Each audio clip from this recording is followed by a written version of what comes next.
මගේ ප්‍රශ්න ගැන දන්න අය මට උදව් කරයි. මගේ මාමට බැනපු අය මෙහෙ ආවා. සල්ලි තියන අය දුප්පතුන්ට උදව් කරන්නේ නැහැ. මේ ගෙදර ජීවත් වෙන අය හරි හොඳයි. ඉතින් ඔය විදිහට මේ අය කියන අදහස දෙන ප්‍රේස් එක තමයි ඔයාලා ඉගෙන ගන්න යන්නේ. ඒ අදහස දෙන්න අපි වචන දෙකක් භාවිතා කරනවා those who කියලා. those who. එහෙනම් මගේ ප්‍රශ්න දන්න අය. those who know my problems. මගේ ප්‍රශ්න දන්න අය. අය අදහස දෙන්නේ those who වලින්, දන්න අදහස දෙන්නේ know වලින්. මගේ ප්‍රශ්න my problems. මගේ ප්‍රශ්න දන්න අය those who know my problems. මට උදව් කරයි will help me. දැන් ওই කොටස් ටික අපි එකට කරලා බලමු. those who know my problems will help me. those who know my problems will help me. මගේ ප්‍රශ්න දන්න අය මට උදව් කරයි. මගේ මාමට බැනපු අය මෙහෙ ආවා. අය අදහස දෙන්නේ those who වලින්. බැන්නා blamed. මගේ මාමා my uncle. those who blamed my uncle. මගේ මාමට බැනපු අය ආවා came. මෙහෙ here. එහෙනම් ওই කොටස් ටික අපි එකට කරලා බලමු. those who blamed my uncle came here. මගේ මාමට බැනපු අය මෙහෙ ආවා. සල්ලි තියන අය. අය අදහස දෙන වචන දෙක එහෙනම් දැන් ඔයාලට පැහැදිලි those who. තියනවා have. සල්ලි money. සල්ලි තියන අය. those who have money. උදව් කරන්නේ don't help. දුප්පතුන්ට the poor. මේක හැමෝටම බලපාන දෙයක් නෙමෙයි. සමහර අය ගැන විතරයි මම මේ කියන්නේ. ඒකට සල්ලි තියන අය those who have money don't help the poor. those who have money don't help the poor. සල්ලි තියන අය දුප්පතුන්ට උදව් කරන්නේ නැහැ. මේ ගෙදර ජීවත් වෙන අය those who අය ජීවත් වෙනවා live. මේ ගෙදර at this home. ගොඩක් හොඳයි are very good. අය කිව්වහම ගොඩ දෙනෙක් ගැන කතා කරන්නේ දෙදෙනෙකුට වඩා වැඩි පිරිසක් පිළිබඳව කතා කරන්නේ. දෙදෙනෙක් ඊට වඩා වැඩි පිරිසක්. එහෙනම් මේ ගෙදර ජීවත් වෙන අය those who live at this home. එහෙම නැත්නම් මේ ගෙදර ඉන්න අය කිව්වොත් those who are at this home කියන්නත් පුළුවන්. අපි live කියන වචනේ අරගෙන බලමු දැනට. those who live at this home are very good. මේ ගෙදර ජීවත් වෙන අය හරි හොඳයි. මට අපහාස කරන අය those who insult me. මට අපහාස කරන අය නරකයි. those who insult me are bad. දේපල තියන අය those who have property. those who have property will help us. දේපල තියන අය අපිට උදව් කරයි. those who have property will help us. smartphones තියන අය those who have smartphones.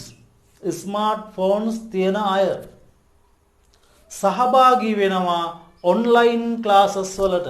ඒක ටිකක් අසාධාරණ වගේ වාක්‍යයක් හිතෙන්න පුළුවන්. මොකද ඇත්තටම smartphones නැති දරුවෝ කොහොමද එතකොට සහභාගී වෙන්නේ පන්ති වලට?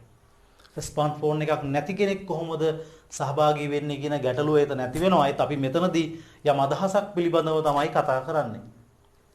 smartphones තියන අය those who have smartphones. සහභාගී වෙනවා participate in. participate වෙනම in කියන වචනේ වෙනම. online classes.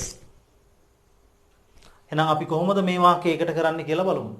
Those who have smartphones participate in online classes. Smartphones තියන අය online class වලට සහභාගී වෙනවා. වාහන තියන අය. Those who have vehicles.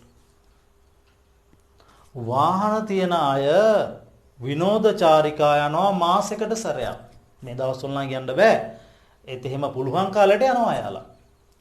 Those who have vehicles යනවා go විනෝදචාරිකා on trips මාසෙකට සැරයක් once a month. අපි බලමු ඔය අදහස් ටික එකට කරලා කොහොමද කියන්නේ කියලා. Those who have vehicles go on trips once a month. අපි බලමු තව උදාහරණ කීපයක් මේ those who එකත් එක්ක සම්බන්ධ කරලා. ජනතාව රවට්ටන අය අපායට යයි. දැන් එහෙම සමහර වෙලාවට ඔය අපායට යයි. අනිවාර්යයෙන් යයි නෙමෙයි යනවා. අපි එහෙම අදහසක් ගමුකෝ බලන්න. Those who cheat people will go to the hell. Those who cheat people will go to the hell.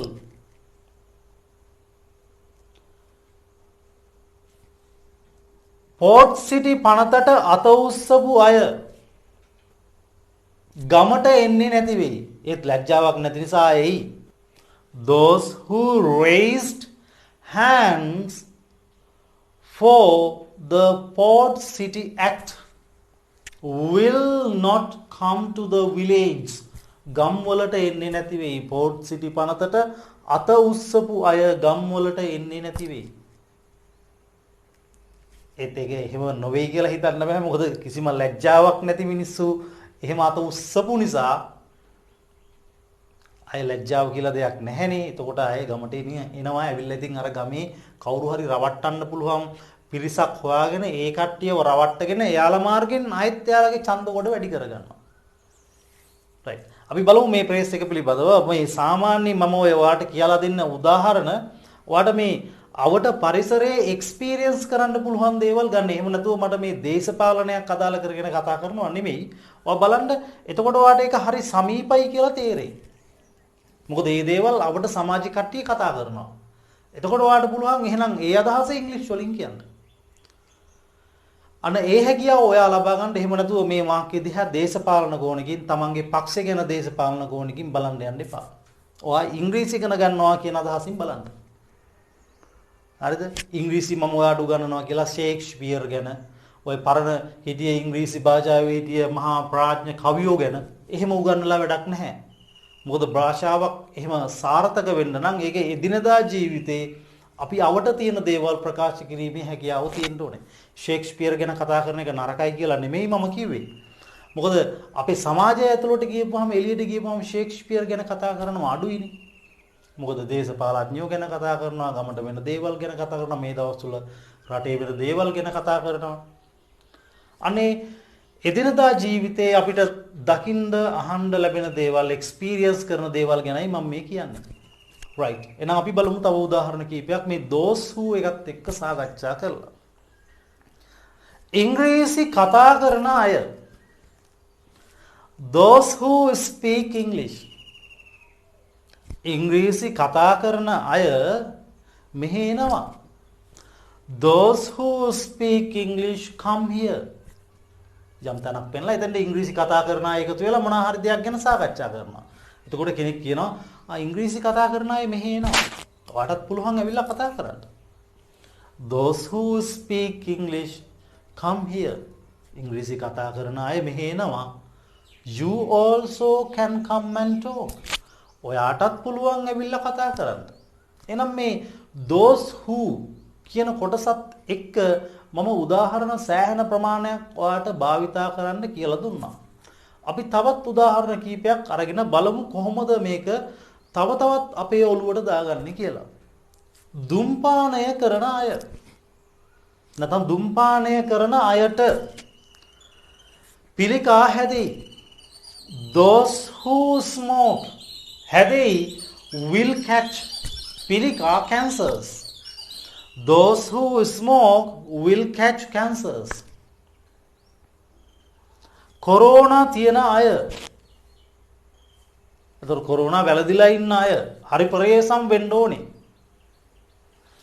Those who have corona must be very careful. Those who have corona must be very careful. Corona තියෙන අය පරිස්සම් විය යුතුයි. Right. මගේ දරුවන්ට ආදරය කරන අය. Those who love my children. මගේ දරුවන්ට ආදරය කරන අය එයාලට හොඳ සිරිත් විරිත් උගන්වනවා. Those who love my children teach them good customs. හොඳ සිරිත් විරිත් හොඳ දේවල් customs උගන්වනවා. Those who love my children teach them good customs.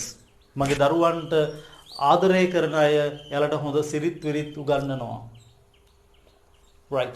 එහෙනම් මේ උදාහරණ කීපය පිළිබඳව මම පැහැදිලි කරපු ආකාරය ඔයාලට හොඳට අවබෝධ වෙන්න ඇති කියලා මම හිතනවා. අපි තවත් මේ වගේම ප්‍රායෝගික ප්‍රේස් එකක් එක්ක හම්බෙමු. So, goodbye.